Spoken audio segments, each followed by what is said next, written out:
Dave, you said before, like, Jeans Day isn't enough, right? Jeans Friday is not going to solve our problems. Right? No, Welcome to Hallway Conversations. We're a trio of educators who have plenty of questions about teaching and learning and school culture, and we believe in the value of reflection and collaboration as we seek to keep growing as teachers. This podcast is our place for thinking out loud together about issues in education and why they might matter to Christian educators. Welcome to the conversation.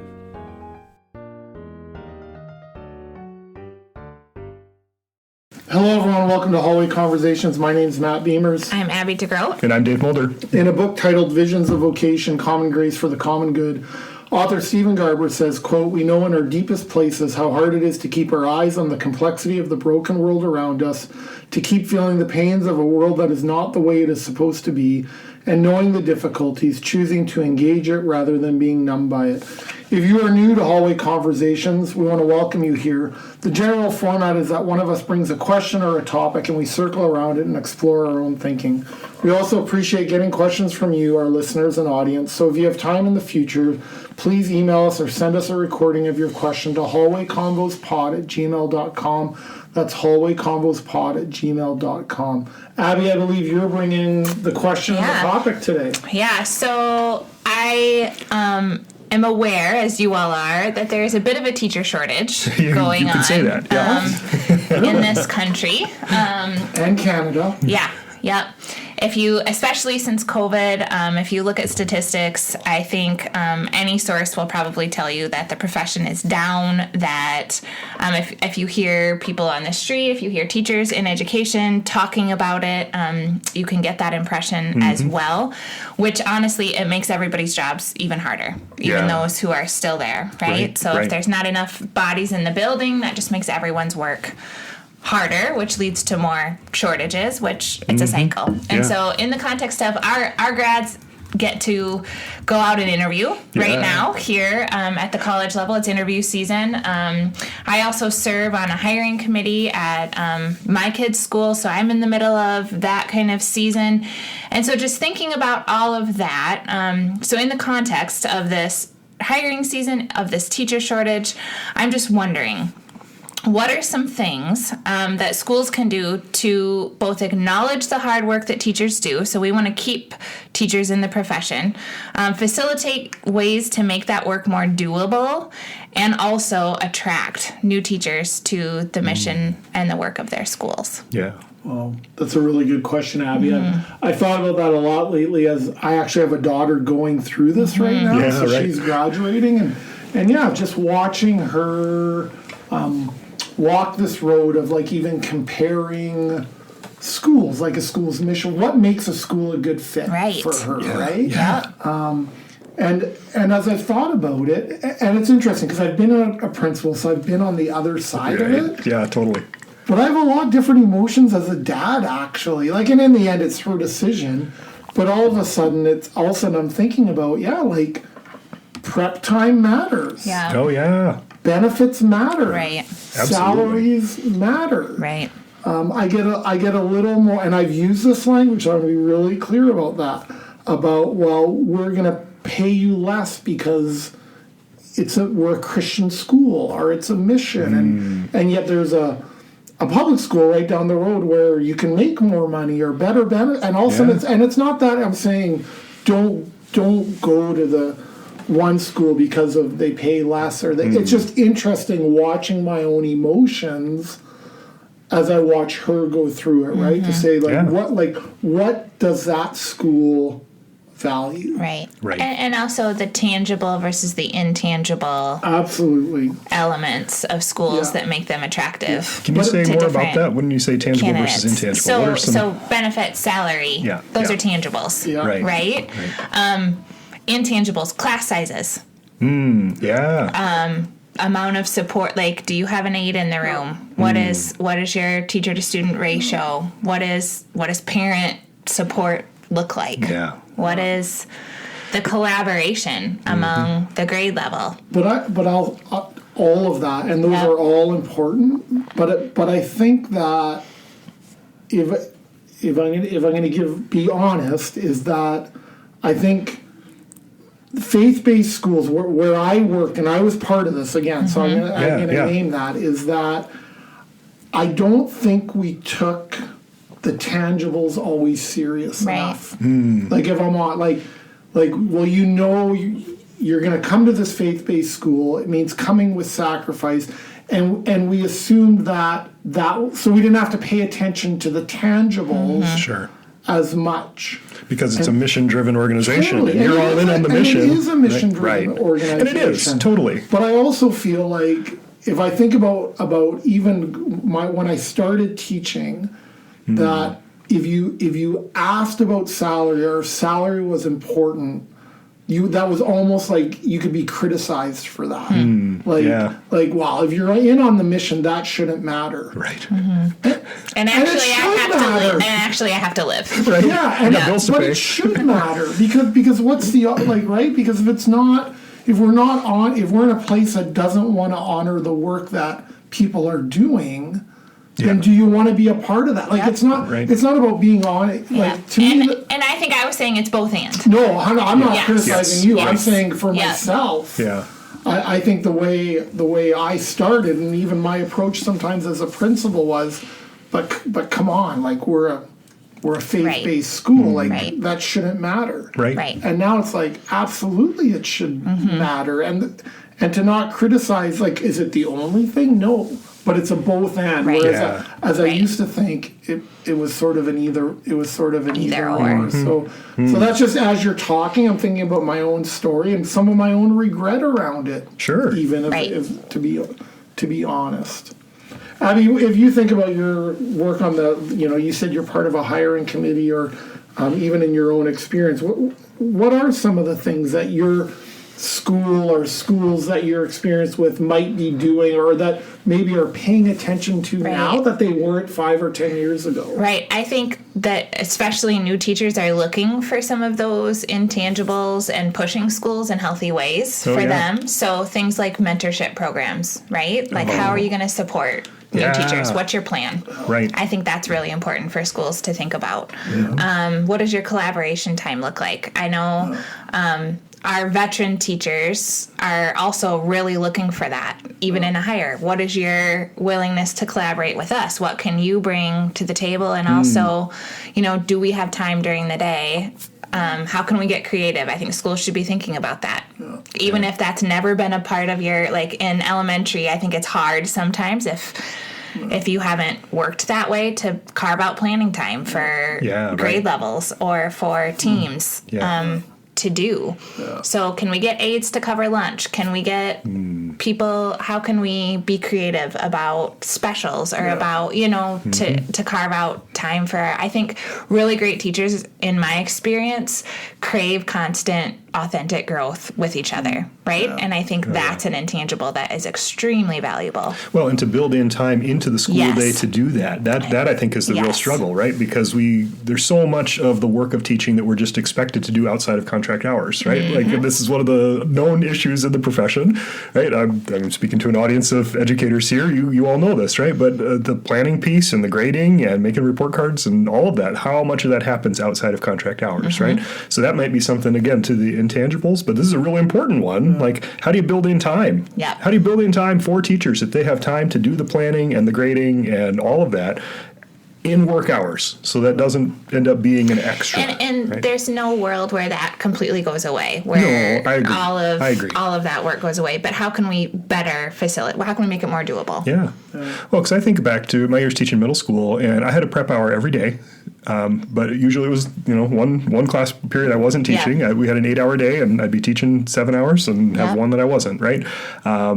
That's precious time, because sometimes it's the thing I got to scramble to be ready for teaching this afternoon. I'm going to quick get that stuff done. Or maybe it's things that I'm working on for tomorrow. But sometimes it was the last class meeting did not go well, and I just need half an hour to collect myself before I move into the next thing, right? And so there's a time piece, I think, for educators in that, right? Having some time. I think I've shared this story before, but I became aware of that when I gave some $5 Tim Hortons cards to some teachers on one of our professional development days. And a teacher who I felt it was and is a friend and was very supportive of my work as a principal, came in and was very gracious about it, but basically said, this is wonderful, but can I exchange this Tim Hortons card for a recess duty? Because what I need more than a coffee is someone is 15 minutes or 20 minutes or a half an hour. And it was just a bit of a wake-up call. I know, Dave, you said before, like, Jeans Day isn't enough, right? Jeans Friday is not going to solve our problems. Right? No, but I think I used to think, like, again, I'll be honest, I think I used to think that, like, if, you know, a $5 Tim Hortons card in Jeans Days, and I'm not saying they're not appreciative, and I'm just saying it has to be more than that. And I think I used to naively think that's how you form culture. That's how you care. Can it be part of fun things you do to care for staff? Of course. Sure. But that's not the gift of time. Right. That's not I need time and space to write these report cards. Right. Right. So we're gonna have high expectations about the feedback we put on report cards. It's going to take a lot of writing. Well, when are teachers going to do that? And again, I think I used to think that just happened magically, right? Then the all the hours spent outside, and it's not going to go away.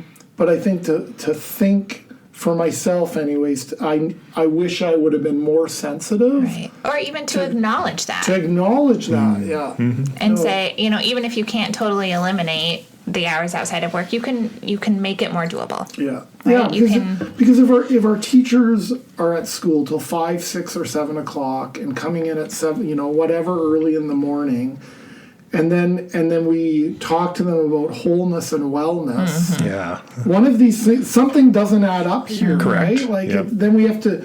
So if we put high value on it, then we also have to create the space for it, right? It's like looking at a school's budget and saying, I'll look at your budget, I'll tell you what you value. Sure. You talk about wholeness, where's the evidence that you actually value this in the lives of your teachers? Right. And I think especially for tuition-driven private schools, non-publics, there's even more of a pressure on that, right? Because they are, the budget is tight, and so they're going to be carefully weighing out how shall we spend this money. But I think that's one of those things. Like, if you want a high-quality learning experience, because what is the school for? The kids learning, right? And if you want a high-quality learning experience for kids, you got to support teachers really well, and that means providing them, financial resources and time, because that's what it takes, right? If you want to get the brightest and best of your potential candidates, what are you going to do that's going to draw them in? You got to pay them well, and you got to give them the time and the resources that they need. We were just talking before we started recording about an article that said a recent survey in the last month that said something like 30% of teachers are thinking about leaving the field in the next 3 years. Yeah. That's so depressing. It is. That is. So this is a very real problem, you guys. It's a very real problem. It is. And so I guess one of the things I often then think about is it's what are we going to do to make that decision more difficult, especially for experienced and younger teachers, right? Yeah. And I think that's where I think, like you said, young teachers should be asking questions around common planning time. They should be asking questions about mentoring. They should be asking questions about how might you support me as a principal in my first year. Maybe it means, hey, as a first year teacher, we're going to give you additional prep time than what maybe a more experienced teacher has. I don't know, maybe that's an inequity, but it's just, what are those things that you're going to do that in their first few years makes them think about seeing what else is out there, or even what are other schools doing, because something's not right here. We know more and more people are struggling with anxiety. We know we're struggling with more stress. So I think as schools, and if we want, like I said, a positive learning experience for our students, one way that begins is by creating a positive atmosphere for our teachers. And I think, too, investing in professional resources outside of the classroom in schools. So hiring more counseling staff, hiring more special education staff, hiring those support staff that also make teachers' jobs more doable. I think is incredibly important as well. Yeah. Dave, if you were going to give a piece of advice to a principal or like what, and say this, here's one not advice, let's say encouragement to a current principal, interacting either with a potential new staff, like a 22, 23-year-old looking at a school, what might you say to them? Like, what would you encourage them? Such a good question. I'm smirking as you asked that question because I get a lot of phone calls and emails from administrators who are like, "Hey, we want to hire your grads." Yeah. And I always kind of like smile internally because it's not like I'm a placement service and I've got this hidden cadre of teachers, and so I think that's a big piece of it. Like. Administrators, my encouragement to administrators is think of the interview as a mutual interview. Mm-hmm. That the candidate is equally interviewing you and your school just as much as you're interviewing them, and it's got to be mutually a good fit. And they are right to ask questions. They are right to not just say, "Oh, this is going to be my dream job out of the gate here," right? And I mean that sounds maybe critical, but I think the profession has changed, and the expectations on teachers have never decreased. They're as high today as they've ever been. And so then we've got to be able to support teachers really, really well. Mm-hmm. And so for these candidates, like our grads have no problem finding jobs. Mm-hmm. Yeah. We have 100% career outcomes rate, like we talk about, right? But they don't. And so then that does put pressure on schools. And I get it. I get it. Why there are schools that are offering signing bonuses now for new, college grads coming in. And that sounds crazy to me in some ways, but also I guess I'm pragmatic enough to say, that might be what it takes to get someone to give your school a serious look. Schools paying a certain percentage of student loans. Yeah, right. Mm-hmm. Or think creatively about it. So can we, we'll get you to we'll hire you on here and we will pay for your master's degree. You stay for 1 year of teaching for every year that we pay for your master's degree. Okay, great. So if it takes them 3 years to do the degree, then they're going to teach the school for at least 6 years. Yeah. That's great. Some of those kinds of things. I think that there's some positive ways that school leaders can just start thinking about, how do you tell the story of your school in a way that's going to be compelling for a new grad? And I think this is an added task for teachers, but I think getting teachers to interact in some way with candidates as well can be a value add, right? Like these are the people you get to work with. Mm-hmm. I think that can be a huge indicator for grads if they can see themselves there, if they can hear the story from someone who's not just on a committee or a principal who's trying to, tell the story, but the people who are in the trenches, right? With them, I think that's a great idea. Well, because they get a little different view of things, and no offense to the administrators in the room or those listening in, right? But the folks who are on the ground working with kids in your school have a different perspective, probably have a different perspective on what it's like actually serving in this school. And for candidates coming in to get the authentic picture, good and hard parts, they should hear that. Yep. Abby, what would you say to a school leader or a school board member who might listen to this and say, you guys are talking a lot about money. You're talking a lot about benefits. It feels like we're potentially losing our way. Like these are conversations we didn't have 10, 15, 20 years ago. How, if I can put you on the spot, how might you respond to that? Because these were not conversations we are having 10 or 15 It's a different landscape. It is a different landscape than it was 10 or 15 years ago. And that's like, you may have that mindset. Right. It's going to catch up with you. And it's going to cost you good candidates. Yeah. So that's fine. But realize that, sometimes we talk about how in Northwest Iowa, particularly geographically where we're located, we've got 2 colleges of education in the area. Sometimes we're a little spoiled with grads that are looking to stay, right? And so I think local schools sometimes can tend to have some of that. If you talk to some of the other schools that we get emails from on a daily basis here as a department looking for teachers, if you go to certain areas of the country, also certain areas of teaching, right? So high school sciences, special education, right? It's real. It is a real thing that there are not enough teachers. And eventually that's going to catch up, I think, with all schools. Yeah, like we can bury our heads in the sand and long for the good old days. Right. But the good old days are long gone. It's interesting, right? Because I've even I've even said to when I've talked to some prospective teachers, right? Like I hope more and more even principals are sharing information about salary, about benefits, about common planning time, right? Like put it all out on the table. Like give these candidates the most information they can get to make the best decision possible instead of making them ask for it. I can remember I signed my first contract not knowing what my salary was. Wow. I literally didn't know.